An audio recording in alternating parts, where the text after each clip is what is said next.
है जिस पे मेरी थोड़ी नज़र है, वो है कल्याण जी ज्वेलर्स, काफ़ी तेज़ी से टूटा है। किरण जानी, एक बार ज़रा आप चेक करेंगे, इसका बॉटम तो बन चुका है ना।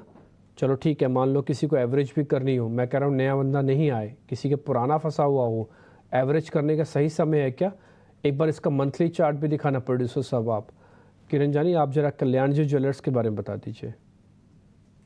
आपने बताया कल्याण ज्वेलर्स की अगर हम बात करें तो जिस तरह से गिरावट हमने देखी कहीं ना कहीं 770 800 के आसपास के हाई से वहां से स्टॉक फिसलता हुआ नीचे में 420 425 के आसपास तक का एक लो बनाया है।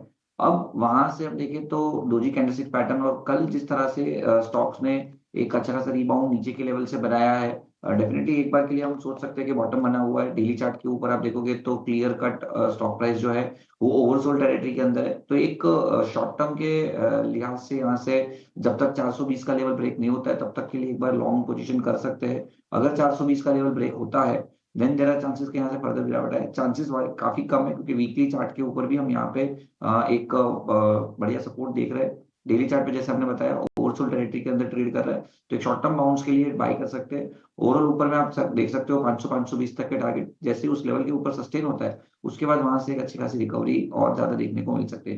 तो एज ऑफ नाउ मेरे हिसाब से लॉन्ग कर सकते हैं 420 के स्टॉप लॉस से। एवरेज कर सकते हो अगर आपके ऊपर के रेट का फंसा हुआ माल है, क्योंकि 30% के आसपास, उससे कहीं ज़्यादा की गिरावट एक मंथ में हमने बकायदा लिखा हुआ है ब्रैकेट में आपके, देखिए। तो आप चाहें तो इसमें अंदर एवरेज कर सकते हैं। ये मैंने किरण जानी से पूछ के आपके सामने रखा। स्टार के नंबर अच्छे आए हैं, लेकिन नंबर के पहले हमने देखा है कि शेयर ही कमजोर रहा। अगर हम इस साल की बात कर ले, मतलब जनवरी में जो सत्र बीते हैं अभी तक 18-20% ऊपरी स्तरों से ये प्रॉफिट टेकिंग का शिकार हुआ है शेयर। कल अच्छी क्लोजिंग देखे गया है ब्लू स्टार, और नंबर देखिए सॉलिड दिख रहे हैं। आय मुनाफे दोनों में 25% से ज्यादा की ग्रोथ है।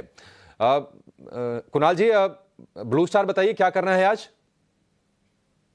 वेल, ब्लू स्टार की बात करें तो जिस हिसाब से फिलहाल स्टॉक ट्रेड कर रहा है, कहीं न कहीं एक मोमेंटम जो है स्टॉक को देख के लग रहा है कि आने वाले दिनों में स्टॉक अच्छी खासी दिखा सकता है, क्योंकि 200 डीएमए का सपोर्ट लिया हुआ है। बैक टू बैक काउंटर देखने जाए तो ट्विज़र बॉटम बनाया है, हैमर कैंडलस्टिक्स बॉटम भी बनाया है। इतना ही नहीं, आप देखिए प्रीवियस जो बॉटम था तकरीबन तकरीबन 1730 का, उसका भी सपोर्ट लिया हुआ है।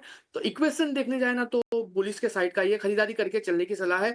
1827 के अराउंड में एग्जैक्ट 100 पॉइंट नीचे का यहाँ पे ऐसे मेंटेन करके चलने की सलाह दूंगा। 1720 का टारगेट की बात कर लेते हैं, पहला टारगेट 1950 का होगा। 1950 जिस दिन ये क्रॉस करेगा आपको वन वे रैली में 2200 तक के भी लेवल दिखाएगा। तो बहुत ही बढ़िया सेटअप है, खरीदारी करके चलने की सलाह है। 1950 को अगर क्रॉस कर गया तो 2200 तक के भी लेवल आएंगे। 1720 रुपए के आसपास का आपको स्टॉप लॉस लगा के चलना है। ब्लू स्टार के शेयर में थोड़ा सा डीप है स्टॉप लॉस, ये ध्यान। एक और शेयर एसआरएफ के भी नंबर आए हैं, और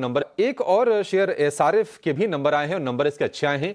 हाल फिलहाल हमने केमिकल कंपनीज में अच्छी तेजी भी देखी है। और कुणाल जी आप ही व्यू दीजिए। नंबर ठीक ठाक है, मुनाफे में तो 35% की सॉलिड ग्रोथ है।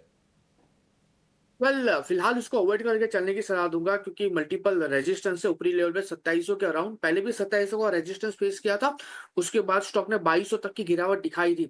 कल का क्लोजिंग 2665 के अराउंड है, तो अवॉइड करने की सलाह है। 2700 जैसे ही क्रॉस करेगा, सस्टेन होगा, तब खरीदारी करके चलिए, क्योंकि उसके बाद ये आपको 2900 और 2900 ब्रेक करने के बाद 3200 तक के आपको लेवल दिखा सकता है।